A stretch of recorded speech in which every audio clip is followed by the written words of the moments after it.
నిర్మాయిక ఈ రోజు నుంచి పరిపాలన మొదలు కాబోతోంది ఆంధ్రప్రదేశ్లో. ఈ 5 సంవత్సరాలుగా ఆంధ్రప్రదేశ్లో ఏం జరిగిందో ప్రతి ఒక్కరు చూశారు. అంటే పూర్తిగా గుంతలమయమైనటువంటి రోడ్లు, ఆ తర్వాత ఎక్కడ కొత్త పరిశ్రమ వచ్చిన పరిస్థితి లేదు.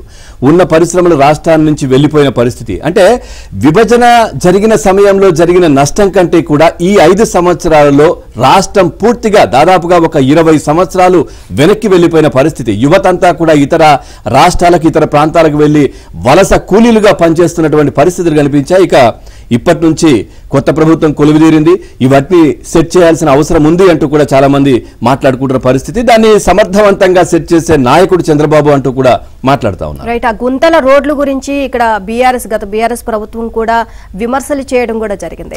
సో చూద్దాం, ఏపీలో ఎటు చూసినా గుంతలమయమైన రోడ్లు, అసంపూర్తిగా వదిలేసిన ప్రాజెక్టులు, కొత్త పరిశ్రమలు లేవు. ఉన్నవి ఇతర రాష్ట్రాలకు వలసబాట, దేశంలోనే అత్యధిక శాతం నిరుద్యోగం, కొండలా పెరిగిపోయిన అప్పుల కుప్ప. గత 5 ఏళ్లలో జగన్ పాలనలో జరిగిన విధ్వంసం అంతా ఇంత కాదు.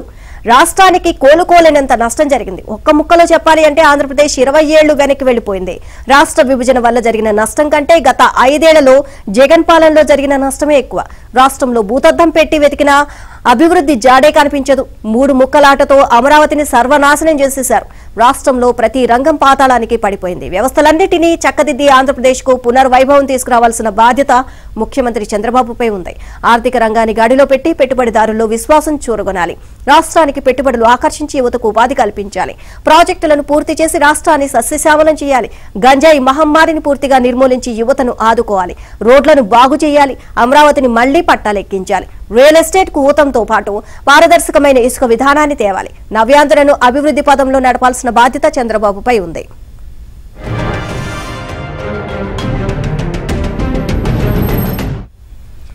జగన్ పాలనలో రాష్ట్రాన్ని అప్పుల కుప్పగా మార్చారు. మొత్తం అప్పులు ఈ ఏడాది మే తొలి వారానికే 11 లక్షల కోట్లకు మించిపోయాయి.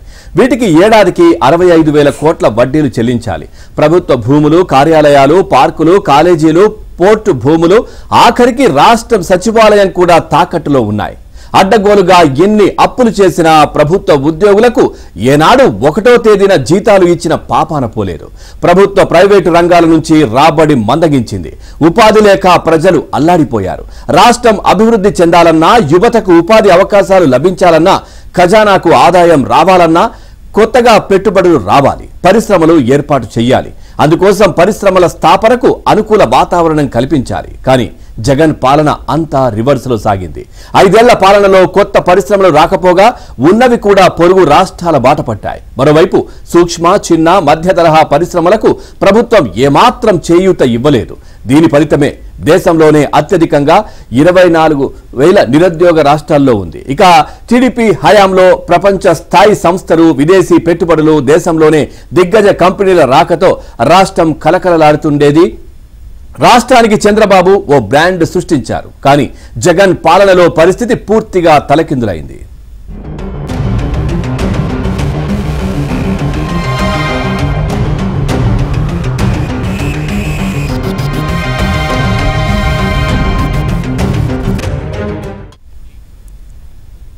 రాజధాని అమరావతి కోసం 29,000 మంది రైతులు 33,000 ఎకరాలు స్వచ్ఛందంగా ఇచ్చారు. చంద్రబాబు ముందు చూపుతో ప్రపంచ స్థాయి నగర నిర్మాణానికి ప్రణాళిక రూపొందించారు. నిర్మాణ పనులు కూడా చేపట్టారు. జగన్ వచ్చాక పనులు ఆపేసి 3 ముక్కలాట ఆడారు. నిర్మాణాన్ని అలాగే కొనసాగించి ఉంటే ఎన్నో సంస్థలు వచ్చాయి, ఉపాధి, ఉద్యోగాలు లభించేవి. చుట్టుపక్కల జిల్లాలో కూడా రియల్ ఎస్టేట్ జోరుగా ఉండేది.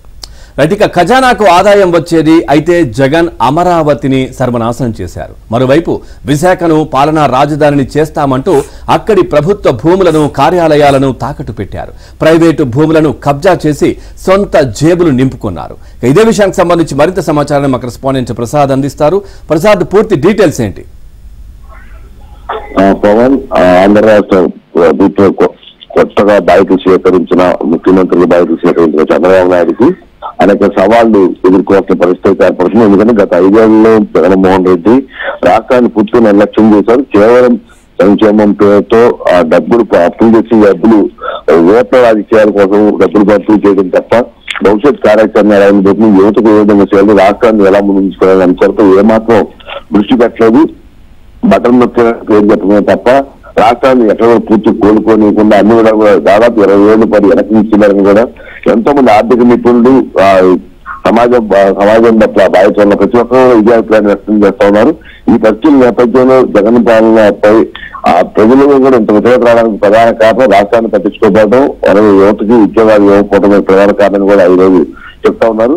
ఇప్పుడు కొత్తగా బాధ్యతలు స్వీకరించిన ముఖ్యమంత్రి చంద్రబాబు నాయుడుకి ఇవన్నీ కూడా అంశాల మీద ముందుకు కూడా చాలా సవాళ్ళతో కూడుకున్న పని. ముఖ్యంగా ఆర్థిక వనరులు కూడా పూర్తిగా లేకుండా చేశారు. ఎందుకంటే ఇప్పటికే దాదాపు 11 లక్షల కోట్ల అప్పులు రాష్ట్రాన్ని ముంచారు. కేవలం అప్పులు మాత్రం 10 లక్షల కోట్లు కనిపిస్తున్నా కూడా ఎక్కడ రాష్ట్రంలో ఆ అప్పులు తగ్గ పనులు మాత్రం ఎక్కడ లేదు. కేవలం ఆ డబ్బులు పంపిణీ చేయడం, అందులో వస్తున్న వాటాలు కావచ్చు, లేకపోతే కాంట్రాక్టులకు సంబంధించిన పనులు ముడుపులు కూడా తమ వాడపల్లి సాధించిన పరిస్థితి, ఇసుక మైనింగ్ మధ్య వీటన్నిటికి సంబంధించి కూడా వచ్చిన డబ్బులు కేవలం ఆ డబ్బులు పంపిణీ చేయడం, మిగిలిన వాటాలన్నీ ఇంట్లో చేర్చుకోవడం, ఇదే జగన్మోహన్ రెడ్డి పాలన సాగింది.